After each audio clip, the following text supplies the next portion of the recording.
Bonjour à toutes, bonjour à tous. C'est pour moi un plaisir de vous retrouver sur 8 Mont Blanc à l'occasion d'un nouveau journal.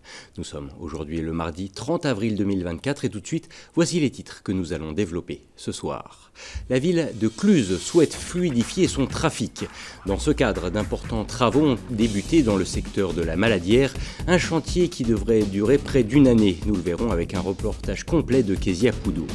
Et puis le devoir de mémoire ne concerne pas seulement les conflits récents.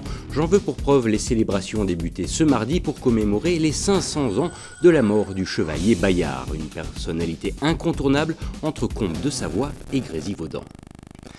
Mais on débute donc en vallée de l'Arve, où les usagers des axes routiers clusiens doivent prendre leur mal en patience depuis quelques semaines déjà.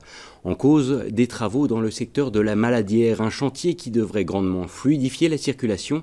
C'est en tout cas ce qu'espère la municipalité de la capitale du décolletage. La zone a en effet été entièrement repensée, avec comme unique objectif l'apaisement et la sécurisation du trafic. Kezia Poudou s'est rendue sur le chantier, on regarde son reportage. Les usagers de cet axe routier attendaient cela depuis plus de 20 ans. Le projet visant à fluidifier le trafic sur la route reliant Cluses et Sallanches se concrétise avec le début des travaux. À terme, les feux tricolores et les multiples bifurcations seront supprimés. On va écarter la circulation en sortie de l'autoroute pour permettre de réaliser le giratoire côté sud. Donc l'objectif, c'est pour ATMB et la commune et le département de pouvoir mettre en service ce giratoire sud d'ici la fin de l'année. Ensuite, on passe dans une troisième phase de travaux sur le premier semestre de 2025 pour réaliser le giratoire côté nord, donc côté route départementale, donc qui devrait être mis en service l'été prochain. Avec près de 20 000 véhicules empruntant cet axe quotidiennement, ce secteur reliant la RD 1205 et l'A40 par le diffuseur de Cluses numéro 19 était particulièrement tendu en heure de pointe. La municipalité souhaite donc, à travers la modification de ces carrefours, fluidifier et sécuriser cette voie routière. On avait des remontées de fil assez importantes. On avait aussi un aménagement de sortie d'autoroute qui était quand même assez accidentogène puisqu'il y avait des plantations qui ne nous permettaient pas forcément d'avoir une belle visibilité. Là, ça ne sera plus le cas. On remettra bien sûr de la verdure, mais beaucoup mieux aménagé avec les ronds-points, ce qui nous évitera un certain nombre de petits accidents et de chocs que nous avions à la sortie. Alors oui, il y a de plus en plus de véhicules. On travaille aussi sur la partie mobilité avec les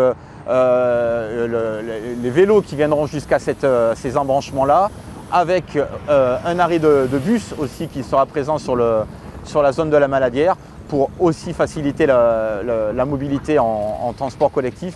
Les travaux prévoient également la création d'un parking de covoiturage de 58 places. Au total, ce chantier financé par l'ATMB, la commune de Cluses et le conseil départemental représente 4,8 millions d'euros. La municipalité précise que d'autres étapes sont à venir en cœur de ville pour désengorger le trafic et souhaite d'ailleurs la réalisation d'une nouvelle sortie d'autoroute. C'est l'un des grands rendez-vous du printemps en Haute-Savoie. Depuis ce week-end, s'est ouvert à La Roche-sur-Foron la foire internationale Haute-Savoie Mont-Blanc, un événement au cours duquel près de 500 exposants se sont donné rendez-vous. Un passage obligé d'une dizaine de jours et qui offre une belle vitrine aux professionnels venus de l'autre bout de la France comme aux exposants locaux. C'est un reportage réalisé par Jules Lemeur et Ozan Bayram. Aménagement d'extérieur, bricolage, engins de collection ou encore ameublement, autant de thématiques que vous pouvez retrouver cette semaine dans les allées de Roche Expo. Le hall central étant dédié à la gastronomie, il offre aux visiteurs un aperçu de ce qui se fait de mieux sur le territoire savoyard. La foire internationale Haute-Savoie-Mont-Blanc, c'est aussi l'occasion de découvrir d'autres spécialités culinaires de France, comme avec ses commerçants bretons venus tout droit de Quimper. On fait tous les marchés du coup autour de Quimper et La Roche-sur-Foron est jumelée avec Saint-Ronan. Et du coup, c'était de circonstance de venir exposer nos produits bretons sur la foire de La Roche-sur-Foron. Les gens en fait sont très surpris, ils ne s'attendent pas à trouver des vrais bretons par ici. Ils s'attendent à un stand de bretons, mais par des Parisiens entre guillemets, quoi. Et voilà. Merci beaucoup, passez une bonne journée, au revoir. Quelques mètres plus loin, ce sont des spécialités transalpines que Marco Talon fait découvrir aux visiteurs. Présent dans cette foire depuis 25 ans, Il y expose les produits qu'il réalise. Nous avons aussi les pécorines au fromage de brebis. Nous avons toute notre charcuterie. C'est la famille qui fait toute la charcuterie. C'est le saucisson, la copa, c'est de ma famille. Et nous sommes affineurs de parmesan. Le salon est aussi une opportunité pour les artisans locaux de présenter leurs créations. Barbara Tolo est photographe en Haute-Savoie. Avant, elle travaillait dans l'hôtellerie à Genève, mais depuis 9 ans, elle vit de cette passion en montagne. Entre la foire de la Roche et les galeries, il y a une grosse différence de public. Alors, quand je suis en galerie, je vais toucher une clientèle très locale. Donc, quand j'expose à la Clusaz, par exemple, je vais toucher la clientèle de la Clusaz et pas le reste. Alors qu'à la foire, c'est beaucoup plus régional. Il y a des personnes qui viennent de Thonon, de Aix-les-Bains, d'Annecy. Il y a toute la Haute-Savoie qui se rejoint ici. Donc ça me donne une visibilité beaucoup plus large en un seul endroit. 100 000 visiteurs sont attendus dans les allées. Ils pourront découvrir des activités en tout genre, allant des dégustations aux démonstrations, en passant par une tyrolienne mise en place par les pompiers. Des animations qui vont rythmer la foire jusqu'au 6 mai.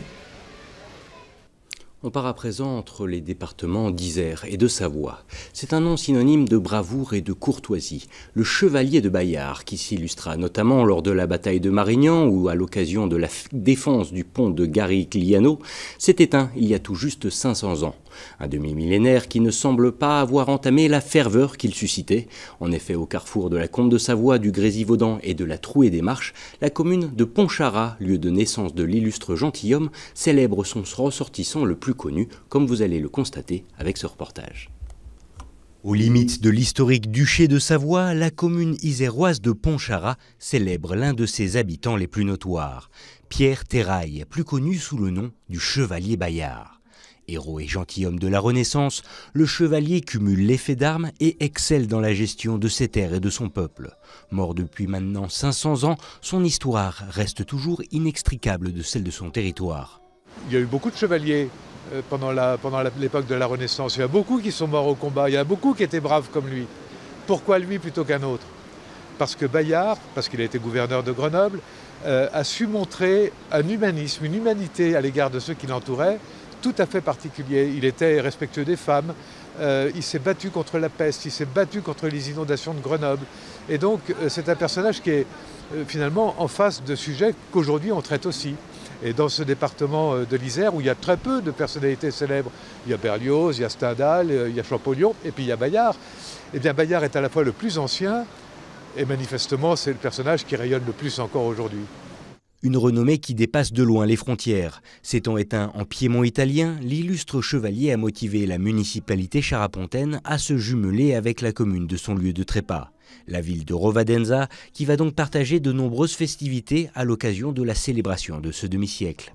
Il y avait ici une autre statue qui nous a été volée en 1999, qui avait été réalisée par un artiste, M. Rambaud, et nous avons demandé à un artiste local, M. Daniel Favre, qui est à Sainte-Hélène-du-Lac, de s'inspirer de cette statue qui a été volée pour en reconstituer une plus moderne, on va dire, et en 2 exemplaires. Un exemplaire que nous amenons à Rovazenda à la fin du mois de mai, et l'autre exemplaire qui sera exposé dans le hall de la mairie. Avec une multitude d'autres événements dédiés, disséminés au cours de l'année, les 500 ans de la mort du chevalier Bayard témoignent bien de l'aura du personnage. Un nom et des valeurs qui devraient perdurer encore longtemps et résonner pour quelques centaines d'années. Il est sans peur et sans reproche, Bayard enfant de Pontcharrat. Voilà ce qui conclut cette page d'actualité sur notre antenne. Merci à tous de votre intérêt et de votre assiduité à l'info sur 8 Mont-Blanc et bien sûr, merci à toute l'équipe. On se quitte ce soir avec un petit clin d'œil aux quelques rares stations qui peuvent toujours s'enorgueillir d'accueillir les skieurs sur leur piste. Dans nos départements, c'est le cas de Tignes, de Val d'Isère, de Aurel et de Val Thorens que vous découvrez sur ces images. Valto qui se prépare d'ailleurs à la grande dernière, sa traditionnelle fête de fin d'hiver, qui se déroulera ce week-end avec une ultime course, un derby au cours duquel s'opposeront plus de 300 accros de la glisse. Dans quelques minutes sur votre antenne, vous retrouverez la météo de Thierry Paulme. Demain, pour ce 1er mai, fête du travail, pas de journal exceptionnellement, mais on se retrouve jeudi pour une nouvelle édition. En attendant, je vous souhaite une très belle fin de journée sur 8 Mont-Blanc. À bientôt.